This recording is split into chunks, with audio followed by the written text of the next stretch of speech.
Hey, it's Casey. So today I want to cover keto and talk about, is it a lifetime lifestyle diet, or is it something that we use for a certain period of time and then veer away from it? Because I've had a lot of people asking and kind of wondering, like, why are people bashing keto and why are they saying it's not safe and it's not long-term? And now even Cole is saying that, keto's crap. So what's the deal? So I want to break it down because you guys need to understand the purpose of keto, who needs to use keto, when to apply it, when to quit. Okay. So first off, the keto diet was created a long time ago. And the first thing that they actually were using it for in the medical community was for those that had epilepsy, because it showed a major decrease in their episodes. So when they looked into it further, they realized it was because of the inflammation reduction that it offered.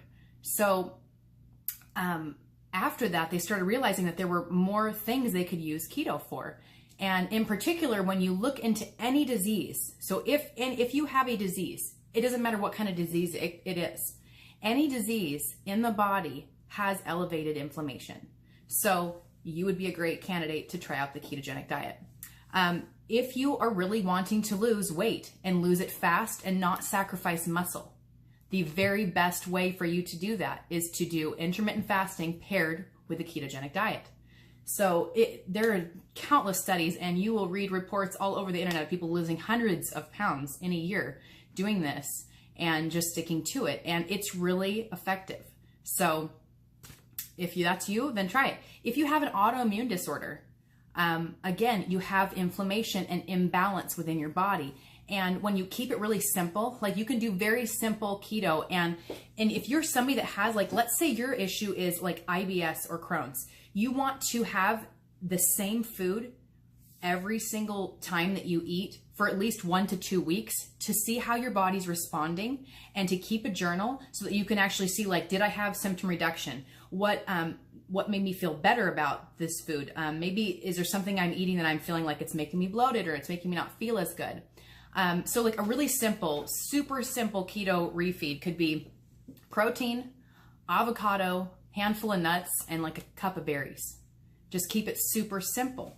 And so you just do that same refeed every time you did it and keep track of that to see how is your body responding to it. And then you can try adding in other foods. But when you're doing this very, very basic diet of just healthy quality foods and allowing your body all this rest time with the fasting, at least 18 hours a day if you're doing the IF, it really can offer you awesome results in terms of your health and restoring your gut balance.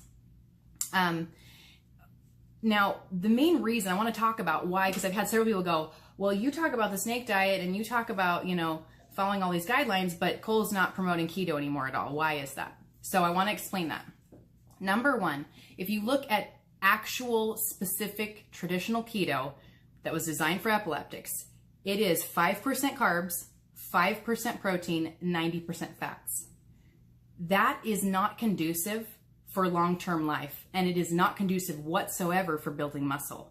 So if you're wanting to build muscle, starting the keto diet is not going to do it for you. It's going to help reduce inflammation. It's going to help you feel better and help your digestive system recover and everything, but it will not give you the explosive energy like you can get from complex carbs. So if you're an athlete and you're somebody that works out often, you might find it really hard to stick to keto macros because you don't have any energy from those foods. You kind of just feel a little bit like all the time okay. All right. So if you are in that position, let's say you're an athlete or you are at your goal body weight and you're doing intermittent fasting, I would suggest you pump up your carbs. So you want to bring those carbs up to like 20%, 20 to 25% carbs. And then you want your protein around 30%. The remainder would be fat. So 45 to 50% fat. And what you guys have to realize is it's not that you can have only certain foods for the rest of your life. It's understanding how to pair the foods with the right macros so that your body handles them well, gets the most nutrients from them, and digests them properly without just sending a bunch to fat stores. So what you have to know is protein and carbs do really well together. When we eat a meal that has just protein and carbs, your body recognizes it, they flow well, they digest well, they give you the right nutrients. Protein and fats do well together. Then you have to say fats and carbs. How do those go?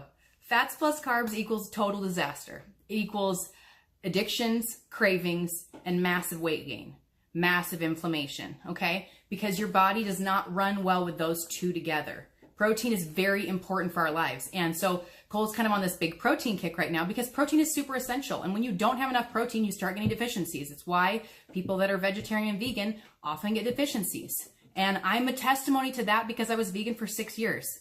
And let me tell you, by the end, even though I was taking $200 a month, if not more, in supplements, trying to cover all of my bases and make sure that I wasn't missing anything, and I was doing this for my health, I wound up with a severe deficiency in vitamin B and a protein deficiency, and I was having, hair fallout and all these things. And that's another thing, because keto doesn't have very much protein, a lot of people notice hair loss.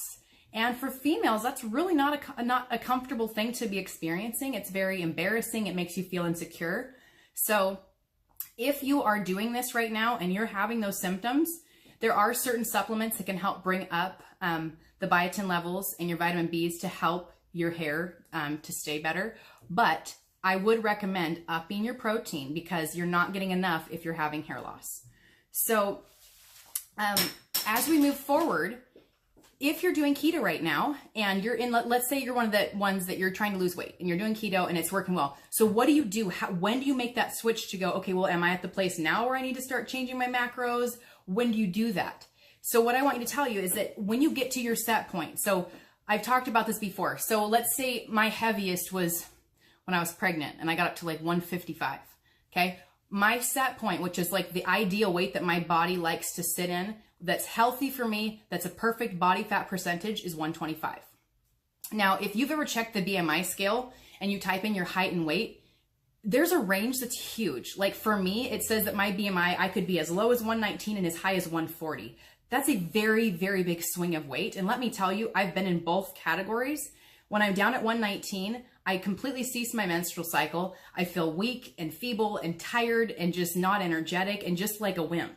When I'm at 140, I just feel heavy and just slow and I don't feel good. And so I've found for me that 125 is my point. So since I'm at that point, I play around with, I do eat very low carb because processed carbs are crap and they will always be crap and they will never offer you health for the rest of your life. But I do eat more complex carbs. So things like on occasion, I'll have a sweet potato. I'll throw in every once in a while, maybe some organic corn. Just things like root vegetables like beets and carrots. Those are other things that I do that are complex carbs. Every once in a while, maybe some lentils because those offer a lot of protein and complex carbs. So once you get to that set point, you can play around with your macros and see what works for you. Because even though I don't eat a strict keto diet, every day when I test my ketones with my urine strip, I always show at least small to moderate ketones before I eat again. So, and that's how it should be, you guys. Once you get yourself into a healthy balance and your body's learned how to fat adapt, you should be able to flow in and out of ketosis every day. So, when you first eat and you've had all those carbs that are in the food that you're eating, you might go out of ketosis for a few hours, but then by that next day, you should be back into it. So keep those test strips on hand because they're a huge indicator to see like what's going on. If you start seeing your weight creep up and then you test and you don't have any positive ketones, you're not in ketosis. So when I'm not in ketosis, like I range around 128, even though I'm technically really only 125 when I eat carbs, because carbs fill full of water and they really make your body more like kind of fluffy looking. So when I go back into ketosis, my body drops back down to 125. So every day, like I have this habit of depending on the day. So like when I have a day that I'm going to be really active, like I'm going snowboarding and I'm going to snowboard for 6 hours, that's a day I'm going to eat 2 meals. I don't OMAD on those days. When I have a really heavy lifting gym day, I eat 2 meals because I know that my body needs those extra nutrients to feed the muscles to help them grow since I've demanded so much from my body. But if it's a rest day and I'm not going to be doing any heavy exercise, OMAD keto or OMAD low carb is perfect and it works really well. So every day depending on my day, I choose whether I'm doing 1 or 2 meals. And then I always weigh myself first thing in the morning and then right before bed. And I have it down to like such a science that now it's like almost every single night I'm 128.6 right before I go to bed. And in the morning when I weigh in, I'm 125.8. And it's just that way. And that's just the way my body is flowing. So just realize your food is going to take the scale up and down. And I have people that freak out when the scale goes up. They're like, oh my gosh, I'm up 3 pounds.